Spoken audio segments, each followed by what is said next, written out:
गोत्र की असली पहचान एक समय की बात है। एक छोटे से गांव में स्नेहा नाम की लड़की रहती थी। स्नेहा का जन्म एक ब्राह्मण परिवार में हुआ था, जिसका गोत्र भारद्वाज था।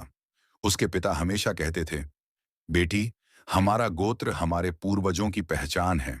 यह हमें बताता है कि हमारी आत्मा किन अर्शियों से जुड़ी है। स्नेहा ने यह बात हमेशा दिल में बसा ली थी। कुछ वर्षों बाद स्नेहा की शादी अभय नाम के युवक से तय हुई, जिसका गोत्र कश्यप था। शादी के दिन जब पंडित जी ने विवाह संस्कार शुरू किए, तो उन्होंने दोनों परिवारों से कहा, ध्यान दें, विवाह से पहले वर वधू के गोत्र अलग होने चाहिए। यह परंपरा इसलिए बनी है ताकि एक ही कुल या आर्षि की वंशावली में विवाह न हो, क्योंकि वह एक तरह से भाई बहन का संबंध माना जाता है। विवाह संपन्न हुआ।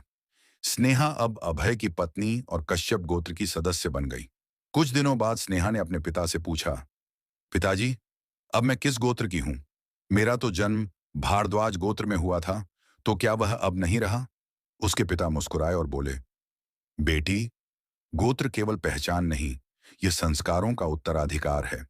जब तूने विवाह किया, तो तूने अपने पति का गोत्र, उसका कुल, उसकी परंपरा अपनाई।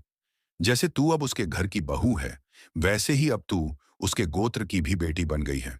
अब तेरा गोत्र कश्यप है। स्नेहा ने सिर झुकाकर कहा, मतलब विवाह के साथ न सिर्फ घर बदलता है, बल्कि आत्मिक पहचान भी जुड़ जाती है। पिता ने कहा, बिल्कुल बेटी, लेकिन याद रखना, पुराना गोत्र मिटता नहीं, वो तेरी जड़ों में हमेशा रहेगा। बस तेरा नया गोत्र अब तेरा वर्तमान और तेरी नई परंपरा है। इस कहानी से समझने योग्य बातें: एक, गोत्र मूलतः पितृवंश से चलता है। यह अर्शियों के नाम पर आधारित वंश पहचान है।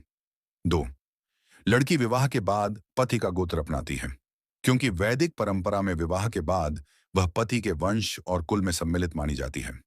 तीन, लड़की का जन्म गोत्र मिटता नहीं, बल्कि वह उसकी मूल पहचान के रूप में हमेशा याद किया जाता है, पर धार्मिक और वैदिक कर्मों में पति का गोत्र ही मान्य होता है। चार, यह परंपरा वैदिक समाज में वंश की शुद्धता और गोत्रों के आपसी भेद को बनाए रखने के लिए बनाई गई थी।